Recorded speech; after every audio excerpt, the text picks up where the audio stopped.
ሰላም ጤና ይስጥልኝ። ዮሐንስ ላቦራቶሪ ሜዲሲን ቤተሰቦች፣ እኔ ልጥገበው ይታይገላው እባላለሁ።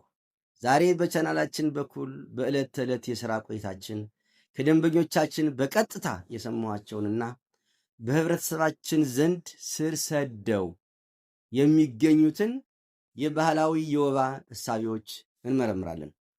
ወባ ተነሳችብኝ ሲሉ ምን ማለታቸው ነው?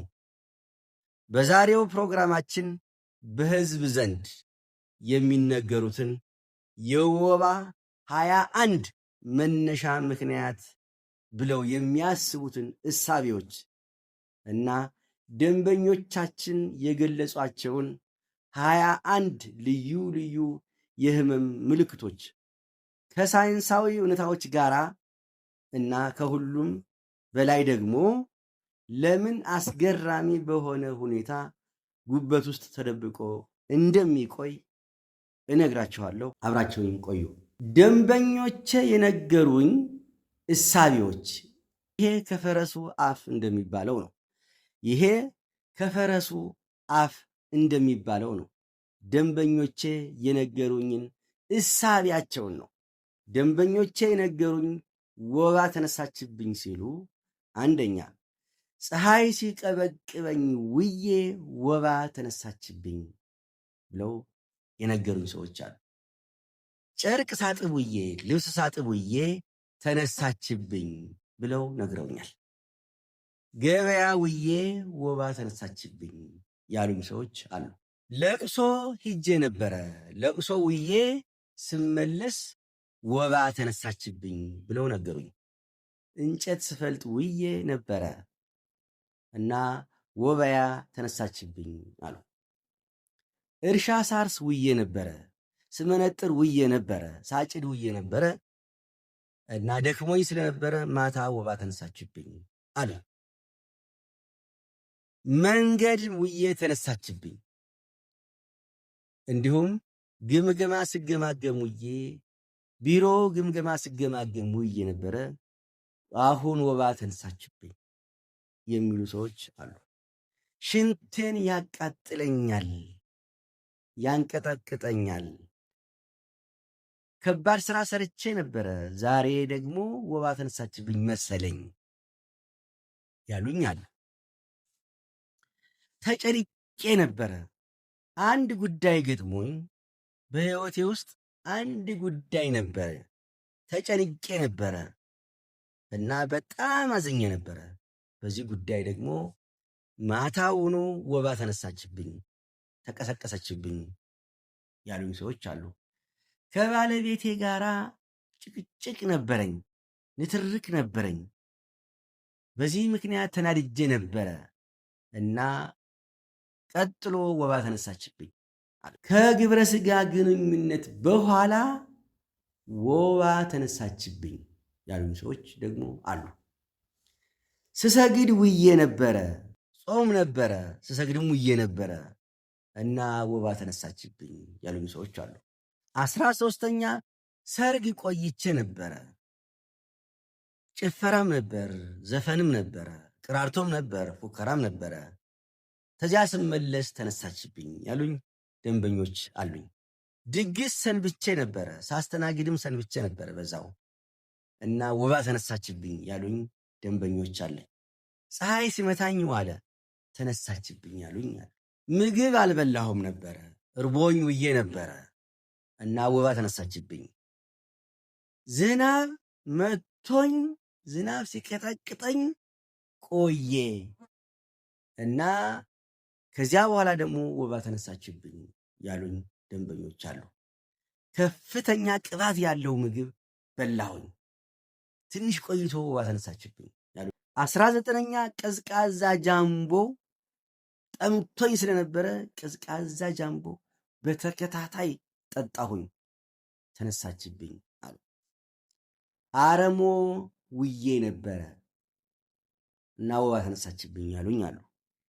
የማታ ስራ አዳር ነበረብኝ፣ ተረኛ ነበርኩኝ፣ የፋብሪካ ሰራተኛም ነበርኩኝ፣ የጤና ባለሙያም ነበርኩኝ እና ማታ አዳር ነበረኝ፣ የአዳር ስራ ስራ ነበረ ከአዳር በኋላ ስራ በዝቶብኝ ነበር አዳር ላይ። ከዚያ በኋላ ደግሞ ወባ ተነሳችብኝ ያሉኝ አሉ።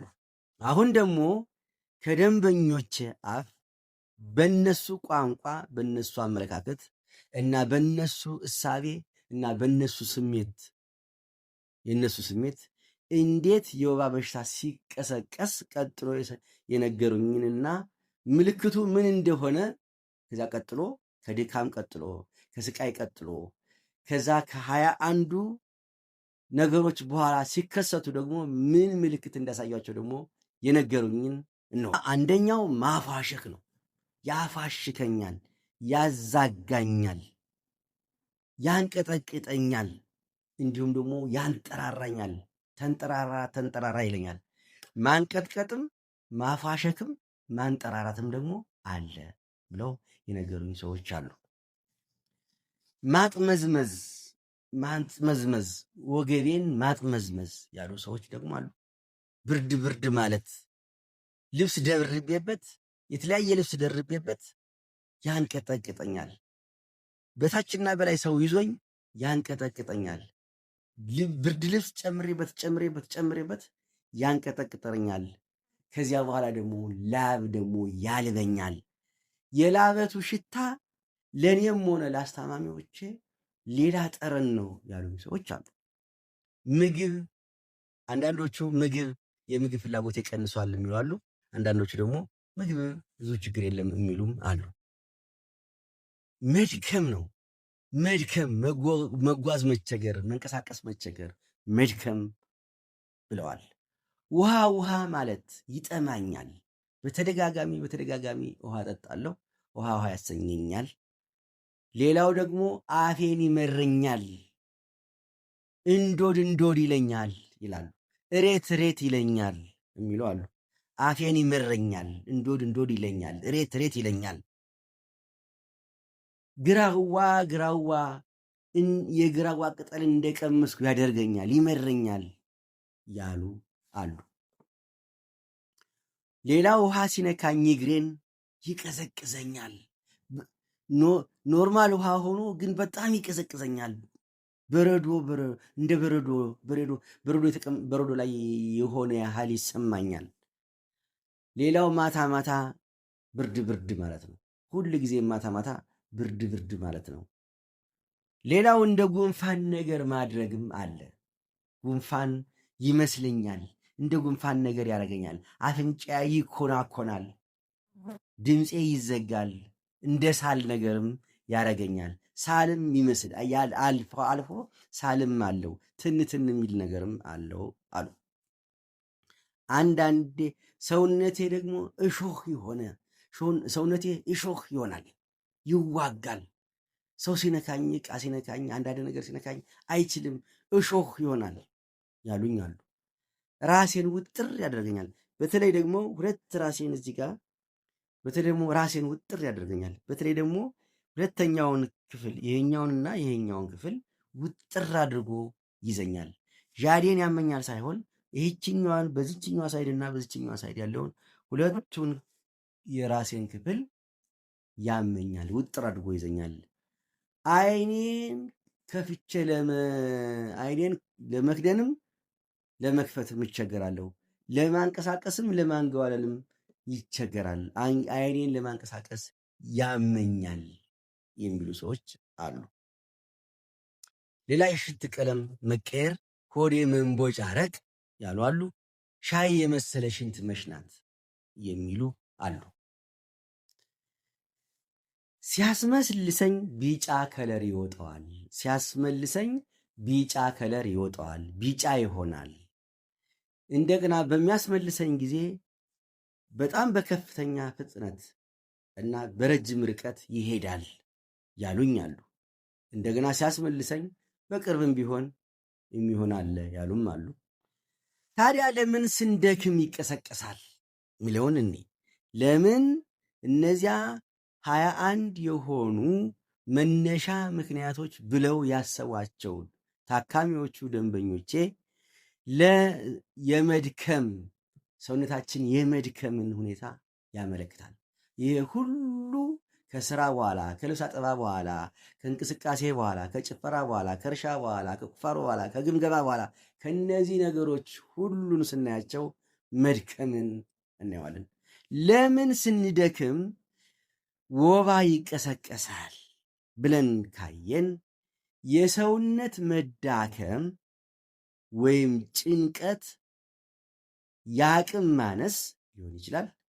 ፀሐይ ሲቀበቅባቸው፣ ሲደክሙ፣ ሲራቡ ወይም ከባድ ስራ ሲሰሩ የሰውነት በሽታ የመከላከል አቅም ኢሚዩን ሲስተም ይዳከማል ነው ዋናው ነጥብ። የሰውነታችን በሽታ የመከላከል አቅማችን ይዳከማል፣ ኃይል ያንሰናል፣ ንጥረ ነገር ያንሰናል።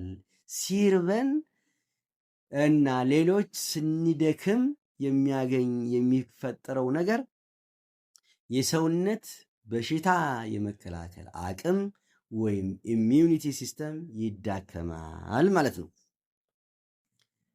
እሳቢዎቹ እውነትነት አላቸው ወይ ብለን ስንጠይቅ፣ አዎ እሳቢዎቹ እውነትነት አላቸው። ይህንን በሌላ ጊዜ የምናየው ይሆናል።